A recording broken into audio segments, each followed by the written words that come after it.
Hey guys, welcome to the new edition of Medgeeks case videos.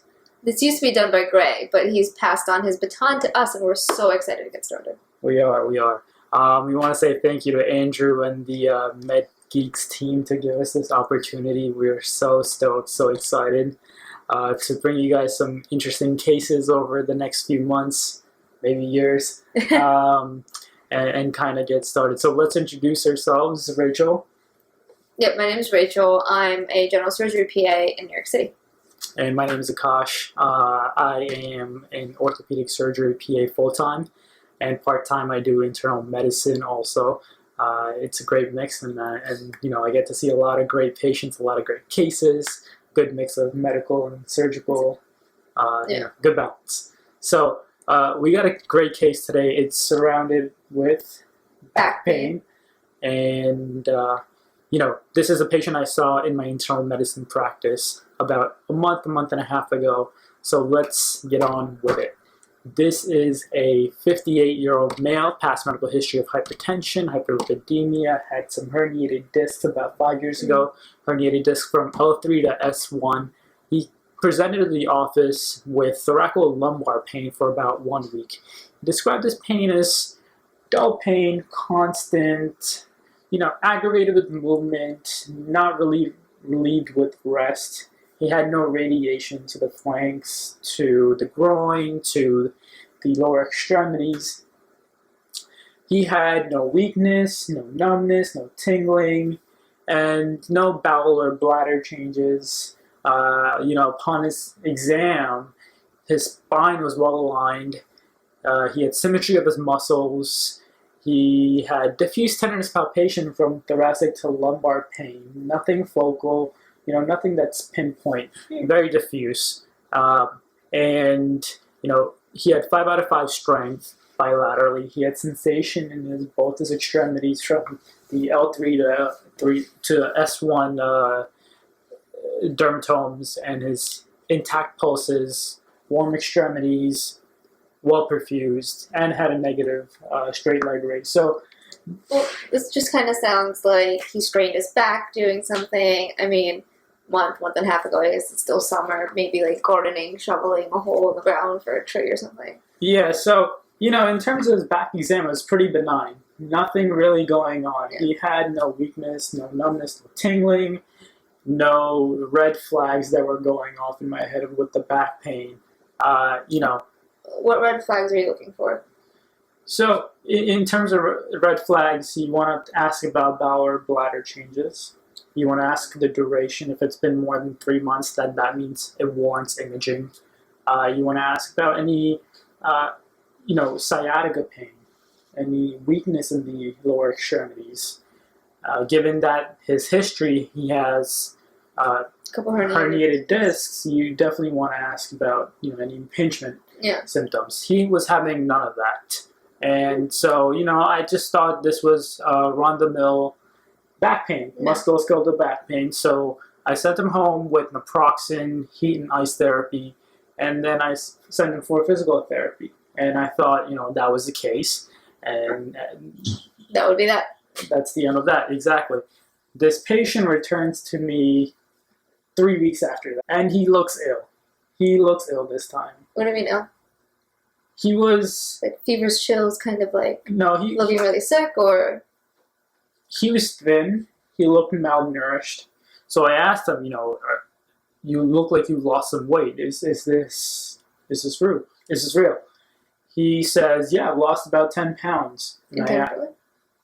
Unintentionally. And I asked him, you know, how long has he lost that 10 pounds? And he tells me in 3 weeks. So I look at the vitals, and lo and behold, he's lost 9.5 pounds in the last 3 weeks. Immediately, you know, a red flag's going off in my head, and I'm thinking, you know, what's actually going on? He started joking with me and saying, you know, I'm obese. He's an obese guy. And so he started joking around saying, you know, my wife is very happy that I'm finally losing some weight. But, you know, obviously, it's probably not the way you want to lose it. Obviously, as a practitioner, on the back of your head, you're thinking, what's actually going on here? You know, so I quickly examined him again, and his exam has changed now. First, he complains that his pain is more thoracic now as opposed to thoracolumbar, and it's sharp and radiating to the flanks. That was not a thing before. There was no radiation of the pain, and he's telling me something that I remember very particularly. He tells me there's the pain that he's feeling. It feels like someone is pressing on his back. Pressing, like giving him a shove, or like something sitting there. Yeah, essentially like a sensation of like someone is literally pressing on his back from his thoracolumbar region. Kind of like a massage. Sure. And, I asked him, "Are you eating?" And he goes, "Not really. I've not been eating. I have no appetite." And again, you're thinking to yourself, what is actually going on here? Yeah. So at this point, red flags are going off in my head. There's definitely something going on, and I think it warrants like further investigation. So I started asking him more questions. But in the back of your head, you have differentials ready already. So if he's complaining of thoracic back pain, radiating to the flank, right, for about 3 weeks, he's lost 10 pounds, and he has no appetite, and he looks ill. So what are some of the differentials that you have right now? So, like they teach us, you want what is it most likely, what do you not want it to be, what do you not want to miss, kind of thing. He has this history of herniated discs. Could be another herniation, can just be an exacerbation of his old pain. You mentioned it's radiating over to his flanks. Flanks to me mean kidneys. Mm-hmm. Maybe he has some sort of renal pathology. Is it stones? Is it pyelonephritis? Is it anything like that? Short amount of time with a great amount of weight loss. Is it any sort of malignancy? Mm-hmm. Yep, now, is absolutely. that stemming from the bone? Is it going to the bone? Is it coming from the kidneys? Is it nowhere related to that? Is it something in the abdomen and kind of causing pressure to the back? Yeah, I think you hit on the nail on the head there. So, I was thinking nephrolithiasis because of the flank pain. Agreed. The next thing I was thinking of maybe some kidney injury, maybe a kidney malignancy. You got to think of renal cell carcinoma here, and maybe Mets to the spine. He has no history of previous malignancy, but that is something you have to keep in mind. And things that you don't want to miss, like a AAA, a dissection. Cardiac. He has history of hypertension, hyperlipidemia. He's a non-smoker, but he's in his 50s. He's male. So AAA, you can basically put that in differential, put it on your radar. And dissection, unlikely, very unlikely, but again, you can't rule that out. So upon further questioning, he told me he has dark urine also for the last 2 weeks. So he said he had a mild tint of orange in his urine several times. And so, what are you thinking? Rifampin. This is, classic textbook knowledge here. Rifampin. Senna does that also. Peridium. Yeah. So is he on any of those? Am I just shooting out random words to you? He was not on any of those medications. So I'm thinking hematuria. Well, most likely. Yeah. And my next question was, is it painful or is it painless? And he says he's having no pain when he urinates. There go the kidney stones. So painless hematuria, a major piece in this puzzle with his back pain. So, now I know there's something definitely going on with the kidneys. Yeah. So I examined him. On exam, he was tender diffusely over the thoracolumbar area, more so than before. Mm-hmm. He had symmetry of all his muscles. His muscles were aligned, 5 out of 5 strength bilaterally, sensation still intact, pulse is still intact. So still nothing really acute with the muscles. Yeah, and still a negative straight leg raise. So, but this time it's interesting, he had a positive CVA tenderness. Definitely kidneys. if you're telling me, well, I don't know, was he having fevers at home? Anything like that, pyelonephritis to me comes with CVA tenderness. No systemic symptoms of infections. No, just... No fevers, no chills, no nausea, no vomiting, no bladder tenderness. Just pain over the thoracolumbar area and painless hematuria. Weight loss. Loss of appetite. So more and more things are pointing towards the kidneys. Yeah. We did a UA, did bloods, and sent him stat for an ultrasound of the kidneys and the X-ray of the spine. So, is there anything in particular you're looking for in the blood? I mean, you did a UA in the office. UA, we want to look for blood, right? Yeah. With bloods, you want to look at your CBC. You want to look at if he's hemodynamically stable, especially if you're thinking of a kidney pathology. You want to check the H&H. You want to check if there are any electrolyte imbalances. If you're thinking malignancy, maybe increase in calcium. Yeah. So you want to think of all of these things, and to get a larger picture and to focus in more and more on our differentials. We got the blood test done. Send them for the ultrasound, send them for the the X-rays of the spine, and on the UA it showed 3+ blood, trace protein, no bacteria, no nitrites.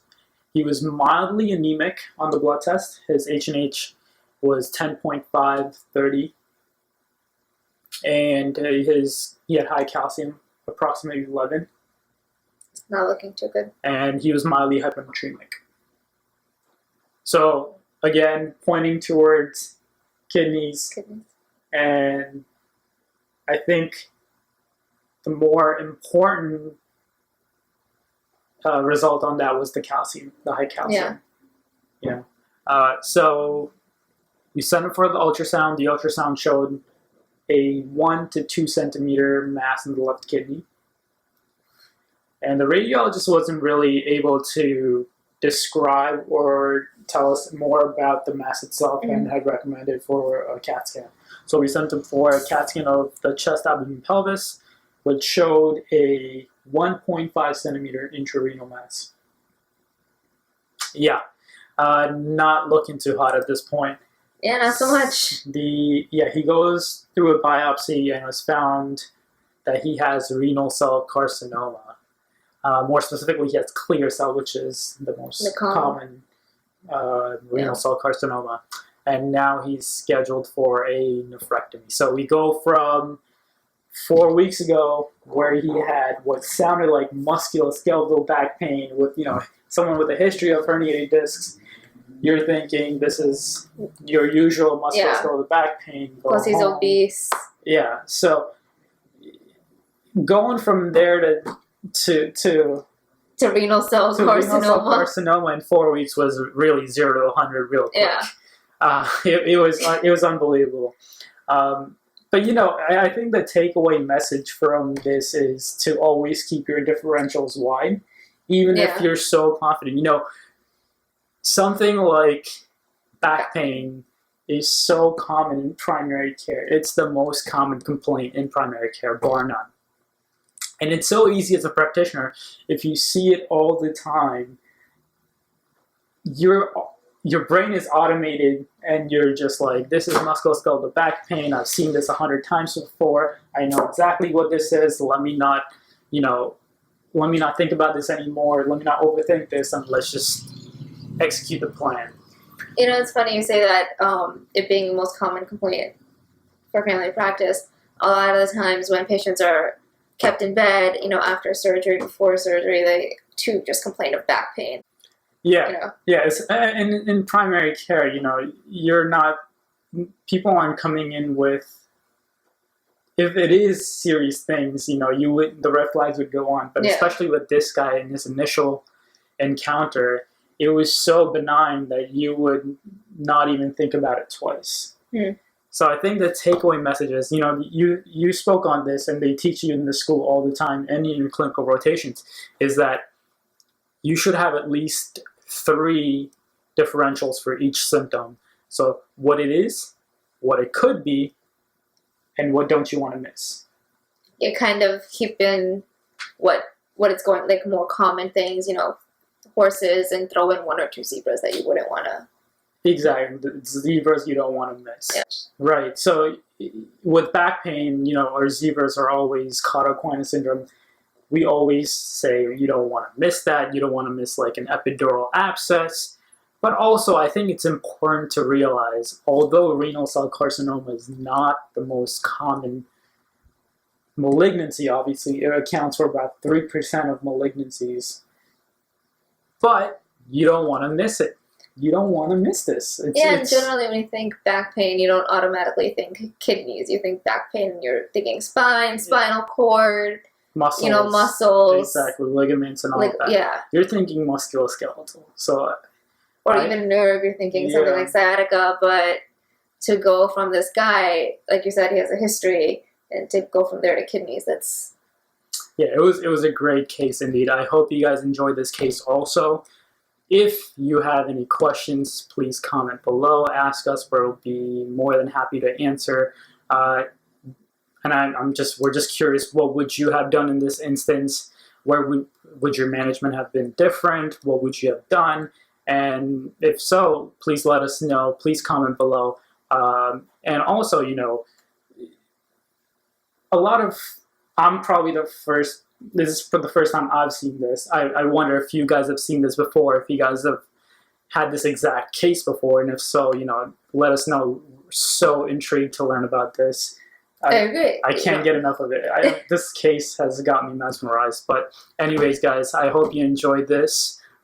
We surely did. And we hope to see you next week. We'll have another great case for you. Thank you for joining with us. We'll see you next week, guys.